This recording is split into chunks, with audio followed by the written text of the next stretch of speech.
dans Luc 2, les versets 4 jusqu'au verset 7. Luc 2, Luc 2, 4 à 7.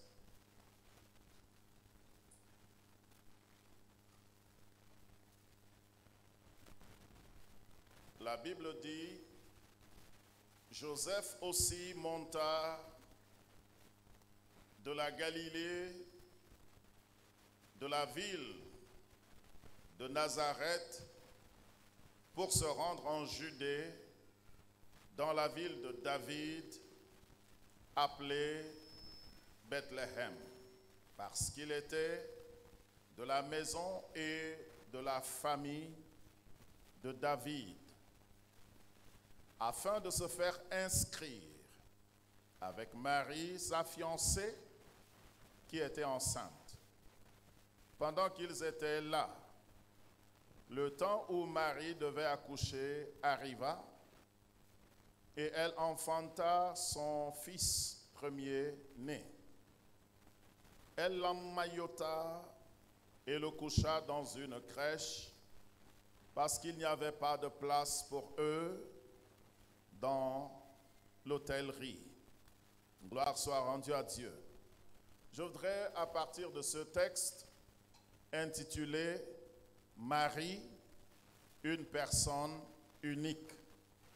Marie, une personne unique.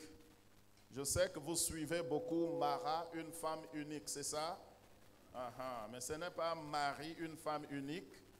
Marie, une femme, une personne unique. Parce que Marie, dans le texte, ne parle pas seulement d'une femme, ça parle d'une personne, d'un être humain, et le but est de nous pousser à exhiber les caractères, la personne, le caractère que Marie exhibe ou a exhibé dans sa vie. Faire en sorte que nous possédions les qualités qu'a possédées cette femme. Je sais que c'est dangereux de parler de la sorte parce que pour avoir apprécié Marie, certains ont sombré dans l'adoration de Marie, chose qui ne devrait pas être. Prions le Seigneur. Nous voulons te dire merci, notre Père, pour ta grâce et pour tes bienfaits. Sois avec nous pour ces instants et instruis-nous. Au nom de Jésus-Christ, Amen. Nous saluons tous ceux qui nous suivent de par le monde. Nous avons au moins 10 pays qui nous suivent. Et nous voulons vous saluer tous au nom du Seigneur Jésus. Que vous soyez en Europe, que vous soyez aux États-Unis, que vous soyez en Afrique. Nous sommes toujours réjouis de vous savoir avec nous. Et vos mots d'encouragement nous fortifient dans l'œuvre que nous faisons pour le Seigneur. Nous voyons dans le texte l'histoire de Marie, l'histoire de Joseph, l'histoire de Jésus-Christ. Ce sont les 3 personnages clés dans le texte. Et dans le texte, nous voyons simplement que les 3 personnages sont dans une situation désagréable, dans une situation pas du tout enviable, c'est-à-dire que ces 3 personnes n'étaient pas supposées être là, mais sont contraintes d'être là parce qu'il n'y avait pas de place pour eux dans l'hôtellerie. La condition dans laquelle les 3 personnes se trouvaient n'était pas dépendante de leur état social. Quand la Bible dit c'est parce qu'il n'y avait pas de place pour eux dans l'hôtellerie, ça veut dire que Marie, ou bien Joseph, Marie, avaient de l'argent et la possibilité de pouvoir se louer une chambre d'hôtel. Mais tout était plein parce qu'il y avait un appel au recensement pour que tous les Juifs et tous ceux qui sont sous l'Empire romain puissent faire le recensement. Le recensement, vous dites en quoi le recensement est important? Le recensement est important en cette période-là parce que le gouvernement romain voulait savoir lesquels avaient l'âge de payer de l'impôt et lesquels pouvaient éventuellement, si besoin il y a, être enrôlés dans l'armée. Donc tous allaient se faire recenser, chacun dans sa propre ville, dans sa propre circonscription. Alors ils sont arrivés, et ils sont arrivés là, dans cette ville, la ville de David appelée Bethléem, parce qu'il était de la maison et de la famille de David. Nous parlons encore de l'importance de la famille, d'où nous venons. Dieu mentionne de manière expresse ou de manière naturelle l'importance ou bien l'origine de chaque individu. Dieu ne fait pas quelque chose dans votre vie dépendamment de votre famille. Non, vous pouvez venir d'une famille pauvre, d'une famille riche, mais Dieu a toujours un plan et le plan que Dieu a pour vous se réalisera, que vous soyez d'une famille pauvre, d'une famille misérable. Dieu ne dépend pas de ça. Mais c'est important que vous soyez accueillis dans ce monde par une famille. Alors la Bible dit, était de la maison et de la famille de David, afin de se faire inscrire. Maintenant, lorsque nous voyons dans le texte, nous avons dit qu'ils se sont retrouvés dans ces conditions par contrainte. C'est une condition embarrassante. Son enfant, son premier-né, était né dans ces conditions et ce sont des conditions non voulues et des conditions non parce qu'ils n'avaient pas non plus de moyens. Ils avaient les moyens de se mettre à l'aise, mais la vie les a contraints. Les circonstances de la vie, les circonstances de la vie ont plusieurs aspects ou bien sont plusieurs. Il y a plusieurs circonstances. Qu'est-ce que la circonstance? Dans le mot circonstance, vous avez le mot cercle et vous avez, n'est-ce pas, instance ou bien stand, là où vous vous tenez.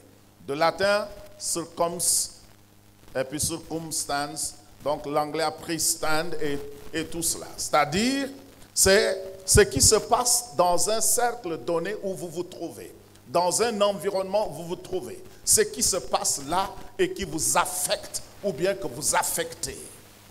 Des événements qui se passent là où vous êtes. Donc, ils sont de Nazareth, mais là, ils se retrouvent à Bethléem. Maintenant, à Bethléem, les circonstances sont là. Donc, dans la vie, il y a des circonstances qui sont des bénédictions. Un.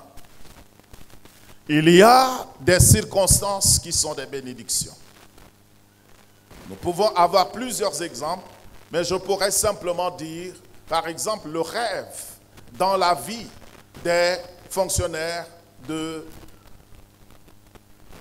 Pharaon. Le rêve a fait que Joseph ait interprété le rêve et ensuite un autre rêve arrive et les gens sont bloqués. On est venu appeler Joseph, pas pour qu'il devienne premier ministre, qu'il aille résoudre un problème et on va le renvoyer dans le trou. Mais quand il est sorti de là, c'est directement pour devenir, n'est-ce pas, ce qu'il est devenu dans l'histoire. Certaines circonstances dans la vie sont des bénédictions. Même si ces circonstances se présentent comme des circonstances non voulues, ces circonstances finissent finalement par être des bénédictions. Vous pouvez compter dans votre vie et peut-être remarquer que quelque chose est arrivé et vous vous êtes retrouvé dans une situation quelconque et pour finalement être dans une bénédiction que Dieu vous donne. Vous pouvez aussi voir que certaines circonstances sont des circonstances méchantes. Certaines circonstances, certains événements qui se passent dans les milieux où vous vous trouvez, ces choses se passent par méchanceté. Non parce que Dieu l'a voulu, non parce que vous l'avez provoqué, mais par méchanceté de l'environnement dans lequel vous vous trouvez. Joseph s'est retrouvé dans le puits par méchanceté. Il y a tellement de situations de méchanceté qui viennent, n'est-ce pas, rendre désagréable notre vie, rendre désagréable le parcours ou bien une partie de notre parcours dans la vie. Donc il y a des circonstances méchantes, des circonstances qui nous font mal, des circonstances qui nous blessent intentionnellement. La méchanceté. C'est pour ça que par moments, tout ce qui nous arrive dans la vie, ce n'est pas Dieu qui le permet. Je sais, il y en a qui sont dans le fatalisme, que tout ce qui arrive dans la vie, c'est Dieu. Ce n'est pas Dieu nécessairement. Il y a des choses qui nous arrivent dans la vie par méchanceté humaine. La Bible dit que le cœur de l'homme est devenu tortueux et méchant par-dessus tout. Donc, il y a des circonstances de méchanceté. Donc, peut-être ce matin, certains se retrouvent par le concours des circonstances, ont terminé dans une bénédiction et sont en train de se réjouir parmi nous. Et c'est leur droit de se réjouir. Vous voyez, nous ne devons pas empêcher à quelqu'un de se réjouir. La Bible dit, la joie de l'Éternel est notre force. La vie est faite de sorte que certains se réjouissent là, d'autres pleurent là, et nous ne devons pas empêcher que la vie soit ainsi. Certaines personnes ont tellement souffert dans la vie que quand Dieu les bénit, laissons-leur se réjouir un peu. N'ayons pas de jugement négatif envers ces personnes. Ne disons pas, mais depuis qu'ils ont une nouvelle chemise, c'est eux qui dansent devant. Avoir une nouvelle chemise, c'est un miracle. Ce n'est pas pour que tu vois la chemise, mais la joie qu'a produit cette bénédiction que Dieu a. On vient louer le Seigneur. C'est une bonne chose de se réjouir dans ce que le Seigneur fait. David dit, ceci est le jour que le Seigneur a fait, je vais m'y réjouir et être dans l'allégresse. C'est important que des personnes se réjouissent. La Bible dit, allez égorger des cabris, des brebis, tuez, mangez de la chair, mangez de la viande, faites la fête, car la joie de l'Éternel est notre force. Donc si tu te réjouis, réjouis-toi. La Bible dit d'ailleurs, réjouissez-vous, je le répète, réjouissez-vous. Il y a un texte biblique, il y a un livre dans la Bible, le thème c'est la réjouissance, le texte de Philippiens. Paul a écrit de la prison pour demander à ceux qui étaient dehors d'être dans la joie et de ne jamais être mécontents. La joie est une bénédiction, la joie est une grâce, la joie est une faveur. Et tous les jours, il y a quelque chose qui veut tuer notre joie. Donc réjouissez-vous si Dieu vous a béni. Je me suis réjoui quand j'avais eu ma moto, je le raconte toujours. J'avais eu une moto Fragen d'occasion. J'étais heureux. Par moments, je ne voulais pas seulement offenser ceux qui me regardent parce que le sourire était toujours à mes lèvres. Je souriais tout seul. J'ai multiplié le nombre de visites pendant la semaine, j'ai eu ma moto. J'étais si heureux de moi-même. Béni soit le Seigneur.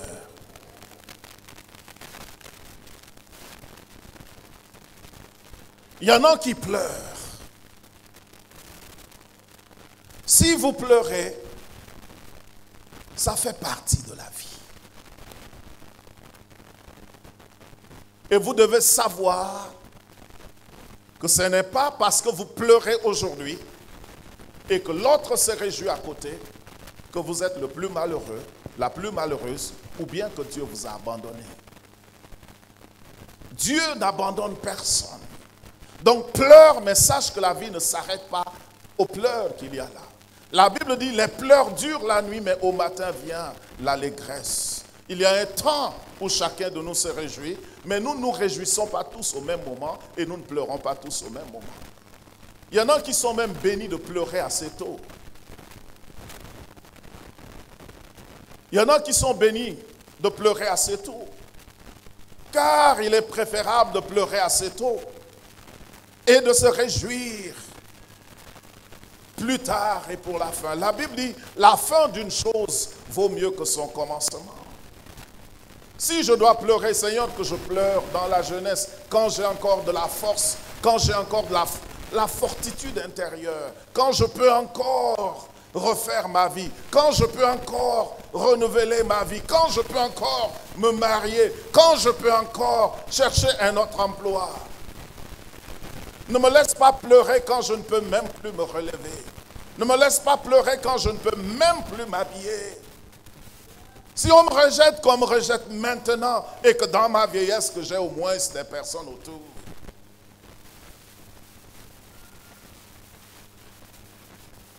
Pleurer ne signifie pas que Dieu vous a abandonné. Essuyez-vous les larmes et dites que ce n'est qu'une partie de la vie. Et regardez au-delà de vos poursuites et ce que vous attendez de la vie. Ce que vous attendez de la vie, les pleurs ne les enlèvent pas. C'est Dieu seul qui est le garant de ce que vous attendez de la vie. C'est pour ça que nous pleurons, mais nous sommes avec lui. Nous nous réjouissons, mais nous sommes toujours avec lui. Car il est ce Dieu qui nous englobe, qui nous reçoit. La troisième, l'autre catégorie de circonstances. Donc, 1, circonstance qui finit par une bénédiction. 2, circonstances de méchanceté, mais qui signifie que Dieu ne nous a pas abandonnés. Et 3, circonstances désagréables. Désagréables, embarrassantes, par contrainte de la vie. Imaginez vous arrivez quelque part comme Joseph et Marie. Vous savez qui vous êtes. Vous savez de quel rang vous êtes. La Bible nous présente si bien qu'ils sont de la famille de David, de la famille royale. Une famille qui n'a pas payé d'impôts sous Israël en tant que telle. Donc une famille qui, naturellement, a quelques bénéfices. Je crois de tout mon cœur que si vous êtes de la famille royale,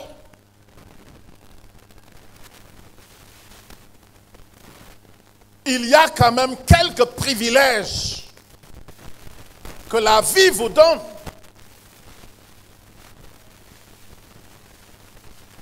Ça, c'est le principe de la vie.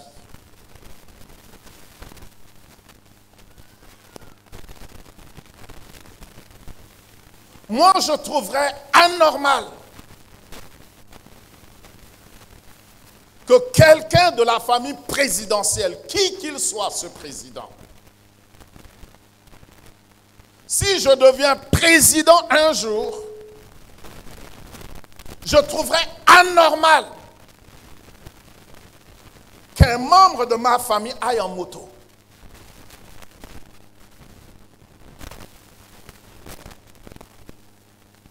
Ce n'est pas de la modestie, aller en moto dans ma famille. Je veux gagner l'amour de qui? Je pense qu'il doit y avoir des privilèges qui font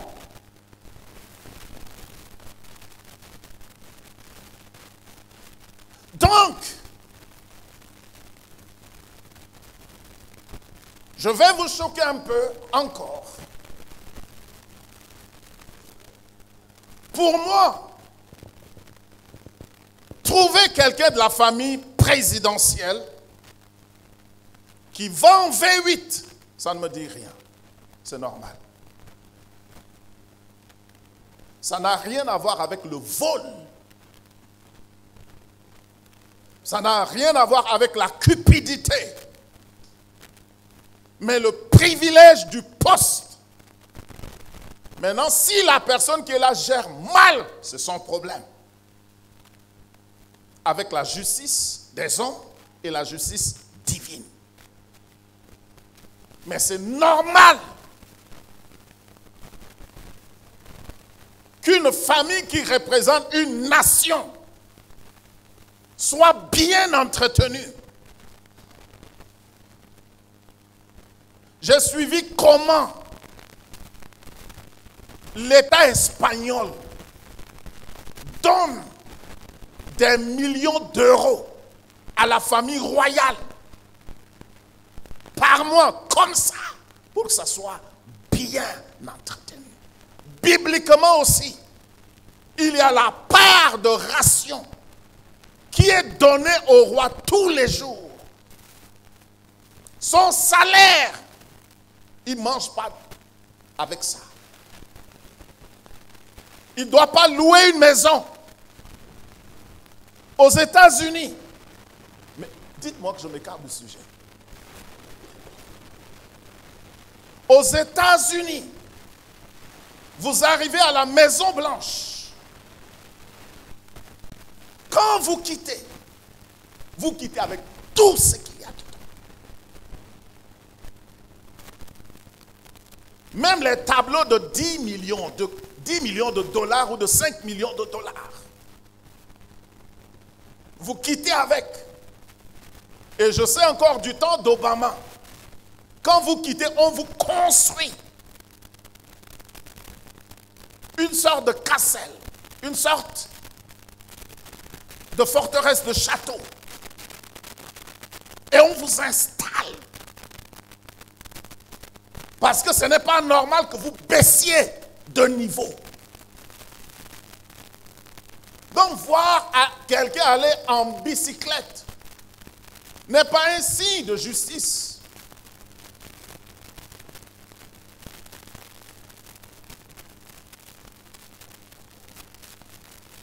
L'injustice est autre chose. Donc Marie et Joseph sont arrivés dans cette ville de David. Et tout vous indique, s'ils cherchaient un parent, ils trouveraient un parent là. Mais ils veulent dormir à l'hôtel. Et subitement, pendant qu'ils attendaient de dormir à l'hôtel, la naissance de Marie est arrivée. Et ils se retrouvent obligés de s'accommoder, de s'adapter rapidement aux circonstances. Donc ce n'est ni par méchanceté, ce n'est pas par la méchanceté, ce n'est pas par la volonté de Dieu, mais c'est par les circonstances désagréables ou embarrassantes. Il faut s'adapter. Alors Marie va rapidement faire quelque chose à propos de son enfant. Et c'est là où nous verrons que souvent les circonstances cherchent à masquer la bénédiction que Dieu nous donne. Parce que Jésus, dans les mains de Marie, était une bénédiction. Mais une bénédiction dans un environnement et dans une circonstance désagréable. Donc, l'embarras seulement pouvait amener Marie à dire, mais Seigneur, pourquoi tu me fais ça? Souvent, nous accusons le Seigneur à cause des circonstances extérieures, embarrassantes. Et nous nous disons, mais pourquoi le Seigneur a permis que l'accouchement arrive à un moment pareil? Souvent, on se dit, mais pourquoi le Seigneur a permis que ça arrive maintenant? Certaines choses arrivent par la loi naturelle. Quand une femme est enceinte, elle accouche normalement à 9 mois et peut-être à 8 et demi. Joseph savait quand est-ce que l'ange lui avait parlé de la grossesse virginale. Marie savait quand est-ce que l'ange lui avait parlé. Élisabeth était grosse de 6 mois quand Marie a pris la grossesse de Jésus. Jean-Baptiste est né il y a déjà quelque temps. Le tour est sur Marie. La loi naturelle enseignerait que la naissance dans ces conditions embarrassantes ne sont pas dictées par Dieu. Mais logiquement, Joseph et sa femme devaient savoir que ça devait arriver. Mais ils étaient contraints par la loi du gouverneur ou bien de César Auguste.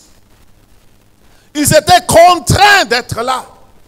Donc pendant qu'ils sont arrivés, la chose est arrivée. Et c'est difficile de se retrouver dans ces conditions. On dirait, mais Seigneur, pourquoi n'as-tu pas fait un miracle pour qu'on reparte d'abord et puis ainsi de suite. Souvent, nous sommes en débat avec Dieu sur des choses que notre logique peut comprendre. Marie s'est retrouvée dans cette condition. Elle n'a pas laissé la condition affecter ce que Dieu faisait.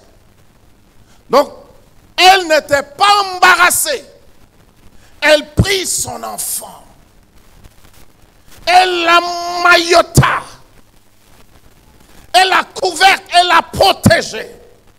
Ce qui veut dire que Marie a fait en sorte que le bébé se retrouve en sécurité. La Bible dit ne donnez pas des perles aux chiens ou aux pourceaux. Parce que les perles vont se tourner et vont vous mordre.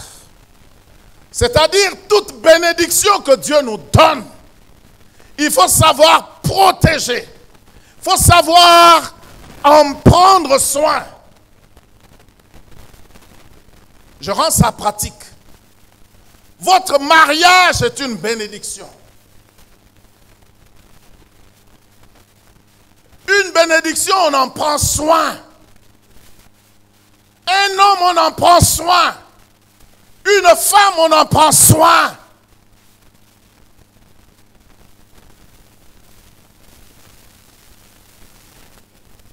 Certains droits que le monde nous donne ne s'appliquent pas au foyer, s'il vous plaît. Ça s'arrête à la radio. Parce que même les femmes qui parlent de défendre vos droits, il y en a qui s'occupent très bien de leur mari et qui ne revendiquent même pas ces droits-là en face de leur mari.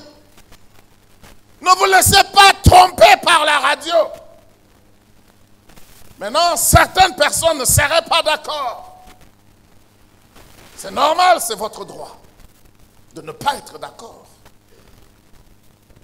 Mais moi, je parle de vous. Vous devez connaître votre homme. L'homme que j'ai marié là. Je sais. Par exemple, si quelqu'un me permet, qu'il est tout pourri. Il est tout pourri. Je le savais avant de le marier. Je sais comment les tout pourris s'occupent des femmes et traitent les femmes.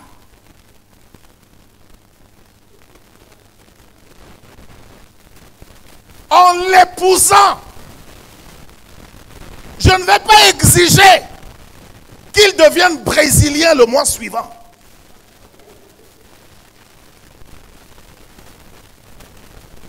Je prends en compte les dynamiques socio-culturelles de l'homme.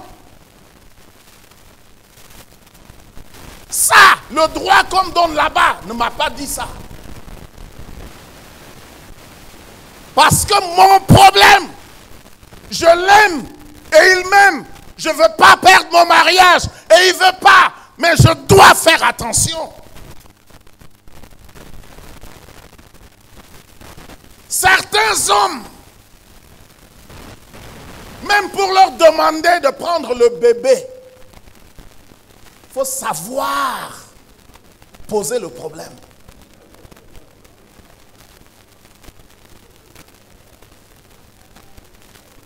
Donc, il faut savoir obtenir le droit. Le droit, ce n'est pas parce que c'est le droit que je vais comme ça. L'homme est un roi. Un roi n'aime pas qu'on le bouscule dans son palais.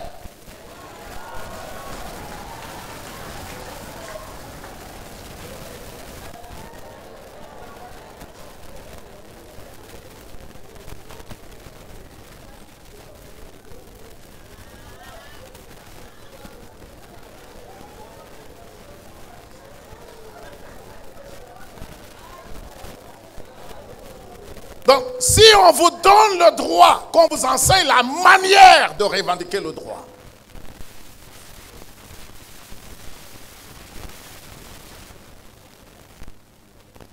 c'est bon?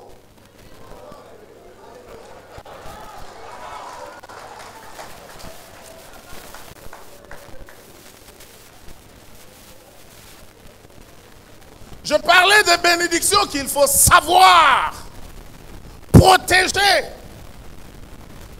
Ce n'est pas parce que Dieu vous donne une chose que Dieu va veiller sur la chose. C'est un homme que Dieu m'a donné. Pourquoi Dieu n'a pas veillé sur lui? Veiller sur cet homme, c'est ton devoir.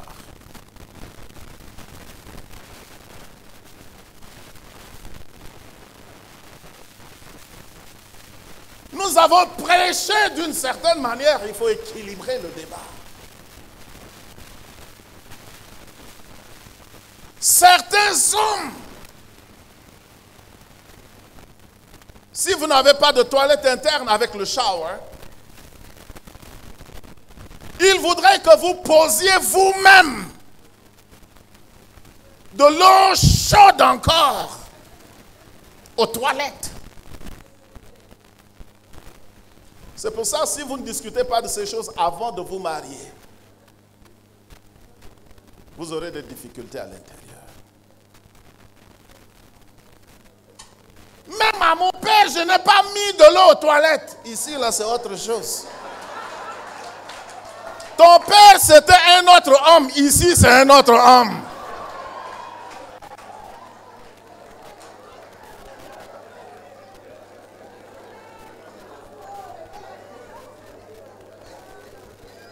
Bon, je laisse les femmes.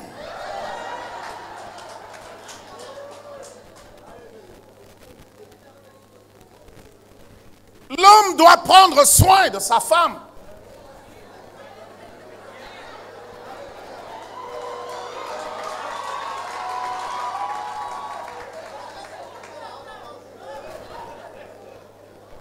C'est la plus parfaite des créatures de Dieu.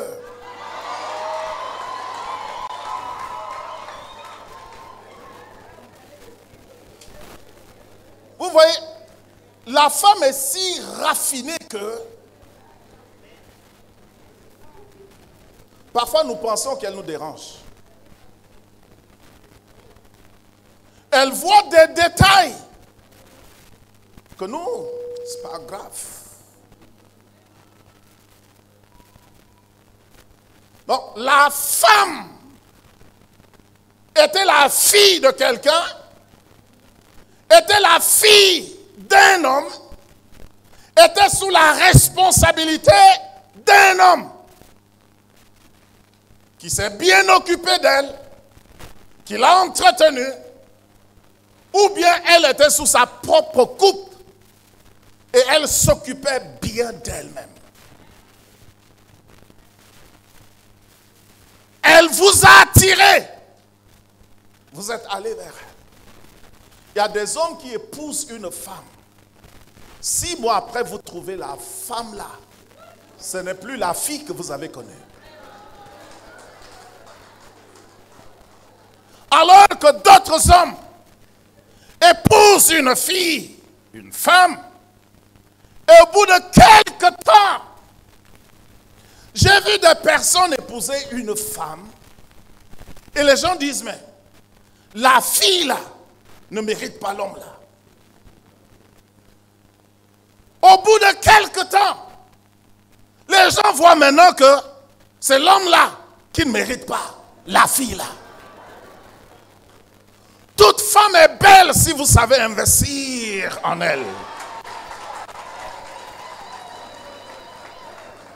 Donc, les meilleurs des hommes, les meilleurs d'entre nous, prennent des filles qui ne semblent rien, mais au bout de quelque temps, elles sont à un niveau, vous-même vous avez peur de les saluer de près. Certains hommes sont méchants. Deux choses. Dose la grossesse chaque année quand la femme est trop belle.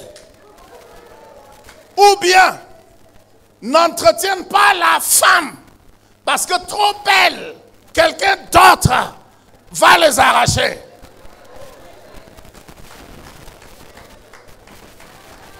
Il y en a qui disent, tu te fais belle comme ça, tu vas où? Tu te fais belle comme ça. Aïe!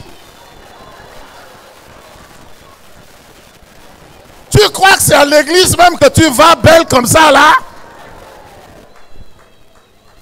Vous n'avez pas besoin de ça, mes frères. Vous n'avez pas besoin de ça. Vous avez besoin que votre femme soit belle. Et que, il y a mon ami Timothée au Togo. Il nous dit comment son pasteur lui enseigne à apprécier sa femme. Il dit, quand tu sors avec ta femme et que vous êtes bien habillé, fais semblant de laisser tomber quelque chose. Laisse-la avancer un peu, prends et retourne-toi et regarde.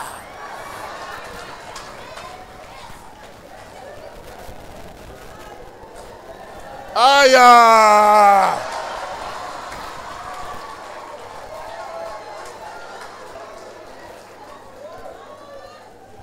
La Bible dit, la femme est la gloire de l'homme. On m'honore en voyant ma femme. On m'honore en voyant comment j'entretiens ma femme. Oh, que Dieu te bénisse. Donc, les vrais hommes se soucient peu de leur accoutrement. Pourvu que ma femme soit bien. Pourvu que ma femme ne manque de rien. Moi, un seul pantalon me suffit. 2 chemises me suffisent.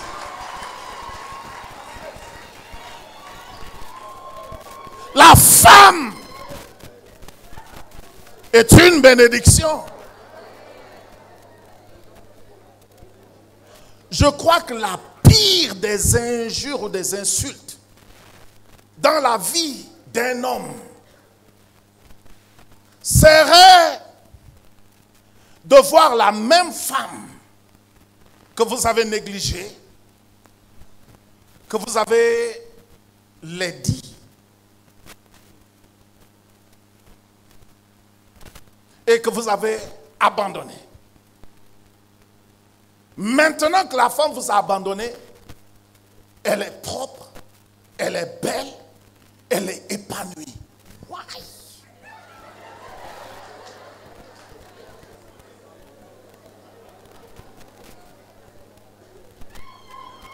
Est-ce que mes frères voient ça? Est-ce que mes frères voient que le Seigneur vous bénisse? C'est une chose qui ne doit pas arriver. Je ne vais même pas permettre ça. L'homme est naturellement fier. Et nous devons être fiers en ce que nous prenons soin de notre épouse. Vous savez comment les hommes dehors arrivent à avoir nos épouses? Dis, mais comment? Une belle femme comme ça, l'homme là ne connaît pas ta valeur. S'il connaissait ta valeur comme moi, tu ne serais pas.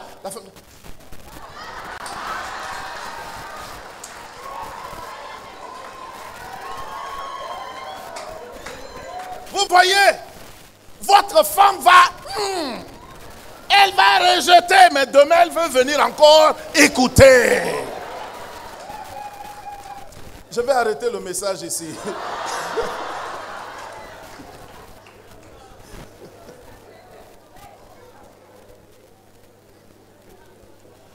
Elle n'aime pas, mais elle aime.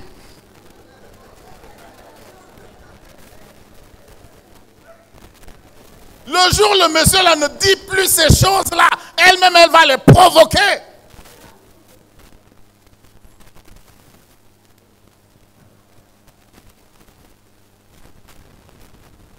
Marie a pris soin de sa bénédiction. Et c'est vrai qu'on est à... Je n'ai même pas commencé le message. C'était pour expliquer. Marie qui a emmailloté la bénédiction que Dieu lui a donnée. Le travail est une bénédiction qu'il faut protéger.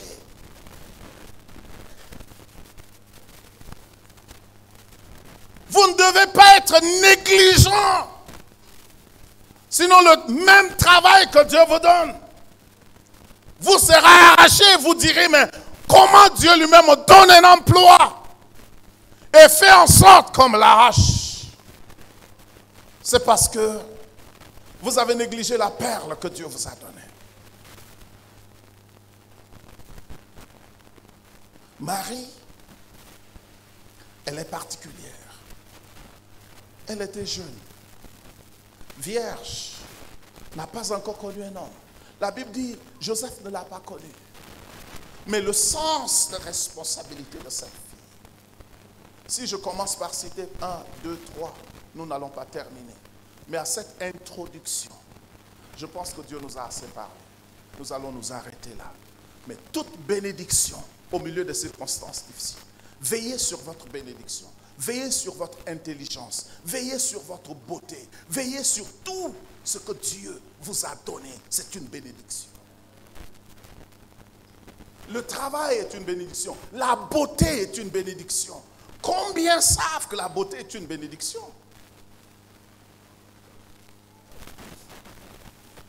Les relations sont une bénédiction. Les relations sont une bénédiction.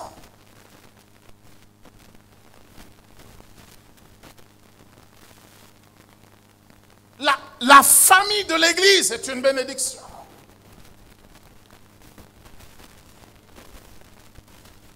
Prions à ce niveau.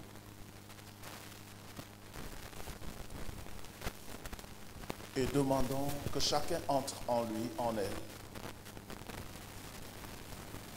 Essaye d'examiner, de voir, est-ce que tu as négligé une bénédiction de Dieu dans ta vie?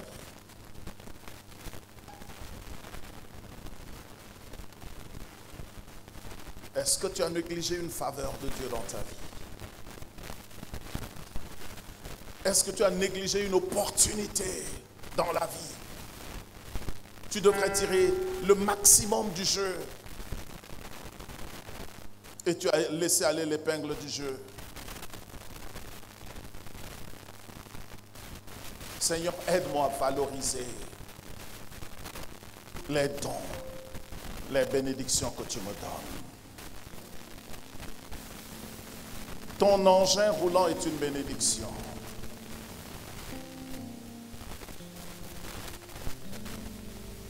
Tout ce qui vient s'ajouter à ta vie est une bénédiction.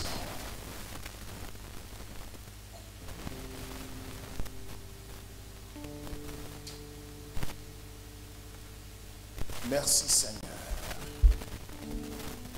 Prie le Seigneur que dans les jours à venir, dans les années à venir, que tu sois et que vous soyez des personnes qui valorisent tout ce que la vie leur offre.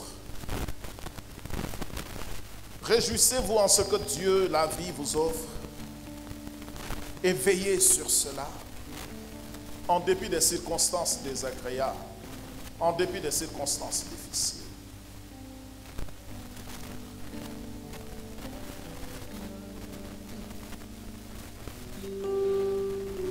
Tous ceux qui, par négligence, ont perdu quelque chose de bien, demandez pardon à Dieu. Demandez pardon à Dieu. qu'il vous redonne une nouvelle chance, une nouvelle opportunité. Cette fois-ci, vous ne jouerez plus avec l'opportunité qu'il vous donne.